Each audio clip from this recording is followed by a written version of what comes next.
Good evening, everyone. I just want to answer this question really quick because I keep getting it from several of my friends. But the first guy that asked me this was a friend of mine on Facebook, Jeff.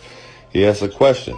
If the ice wall circles our entire flat plain, how can the elites possibly monitor every mile of the perimeter to keep anyone from getting access? Well, Jeff, and everybody else who's asking, that's really simple. I'm going to explain it to you guys really quick, okay? Check this out. Now, what you have to understand is that this is a Royal Navy ice patrol ship. And it is also an icebreaker, which means it can go places that no other vessels can go. Now, the only way that this Royal Navy ship is going to come looking for you in the ice is if you make it past 60th parallel. And at the 60th parallel, you will be turned around by just your average Navy warship. Whether it's China, America, Russia, whatever country you are close to, when you get to that 60th parallel, that country's Navy is going to send a cruiser or a warship out to turn you around. They are the first line of defense. The final line of defense is this Royal Navy ship right here.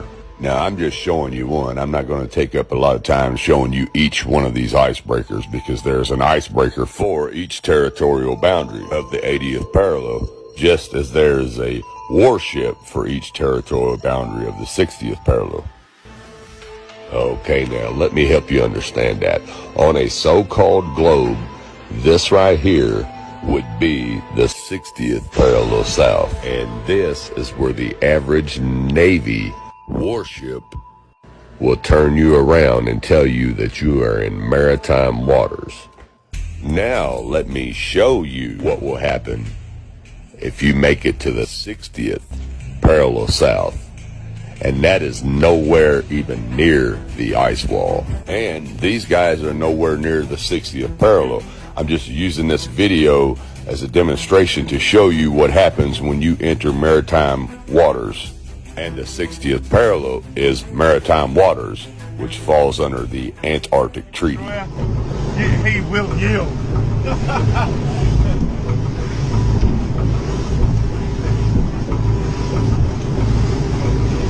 He'd be thinking, that cheeky better not cross my bow. Yeah. Stop, Josh. They take it seriously. What did they say? You got to yield. You can't just fucking. They think you're going to charge them. We don't know for sure if they did say something. No, they did. They come back last quarter. Yeah, fucking talk to them. Actually going around. He's turning. Stop. He's turning. He is actually turning. He's going to be on the ship yesterday. No, he is turning. Fucking hell, what have we done now? It's turning, Josh, just sit still. He's slowed down, has he? Yeah, he's really slowed down. No, then we're in trouble. What for? It's coming to us. It is coming to He's got the shits because... By port now, this is Warship Hobart, Channel 16, over. 1-6. Yeah, go here, mate. It's bad boys. Did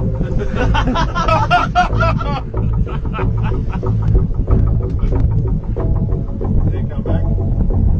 Gotta go Channel 16.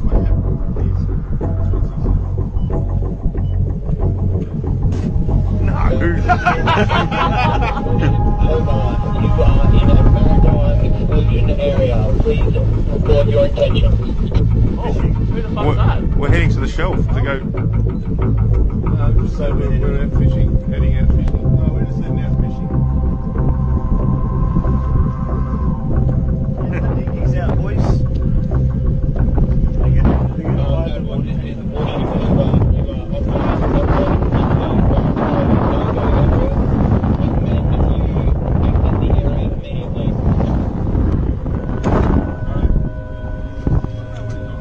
Going that way. We're just traversing. Is there a helicopter coming at us now? Are we allowed? I don't know. What Just travel, just go. Just go. You sent out the chopper. That's a drone. Is it? That's unreal. Now, like I said, these guys were nowhere near the 60th parallel. I'm just giving you an idea of what happens when you reach the 60th parallel, which is maritime waters. Anytime you enter maritime waters, this warship right here, not this specific one, whichever one is patrolling that territorial boundary, will turn you around. Okay, now that you understand that, on a so-called globe, this right here would be the 80th parallel south, which is basically the whole coast of what you have been taught to believe as the Antarctica. And this is where the Royal Navy icebreaker ship will track you down. Now, let's have a look at the 80th parallel on a flat Earth map.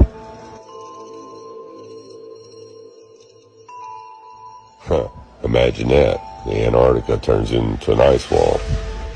And look at that.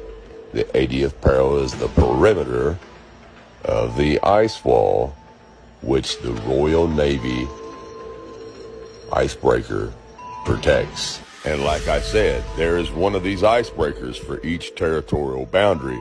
I'm just showing you this one to give you an idea of how they patrol. Check him out.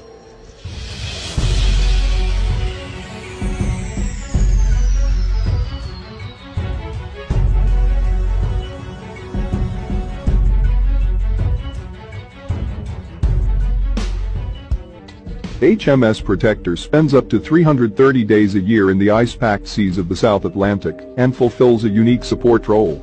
This ice patroller is equipped with 2 cranes capable of lifting up to 60 tons of supplies.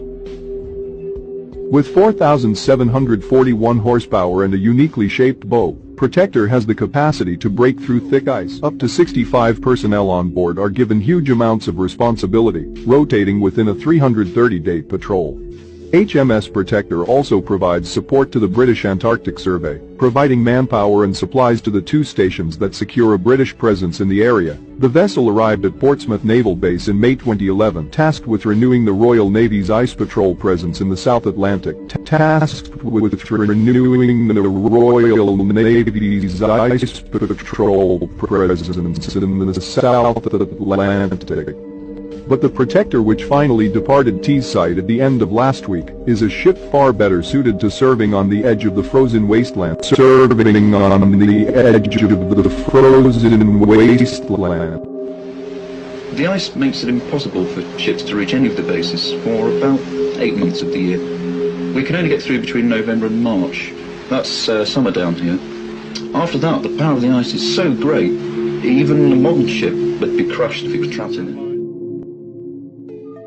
So, like I was saying, this Royal Navy icebreaker ship is designed to cut through this ice and come find you. You also have buoys on the ocean that have been there for a long time. And you can research this yourself. There are several sites, but for instance, right here, National Data Buoy Center. Now, if you'll stroll down a little bit, it gives you a map there with the red and yellow showing you where some of the buoys are, stations with recent data, stations with no data the last 8 hours. So yes, there are buoys stationed all over the ocean that transmits data. But anyways, check this out. Even if you can go under the radar of the Navy, they have these buoys that set off signals that will notify the Navy of your exact location. Here is a Google diagram of how it works. Just simple towers. The buoys are like towers on the ocean because the ocean is flat. So they send a signal to each one. And as soon as that signal goes off, when the waves get just a little bit rough, they know exactly where you are. And if you've ever seen a Navy radar, you would know that. Look at it. It's a flat, round disc. Shows the whole Earth. Now, I'm going to show you guys something. They even show you how they can find you without using radar. They hit it in the movie. Check this out. Harbor here. We're approximately here. And they, whatever they are somewhere in the middle. We're trapped in here. What we know right now is we can't target them unless we have a plain line of sight. Without radar, we have no way to track them, correct? Correct. Okay, so they can't see us and we can't see them. And we have no way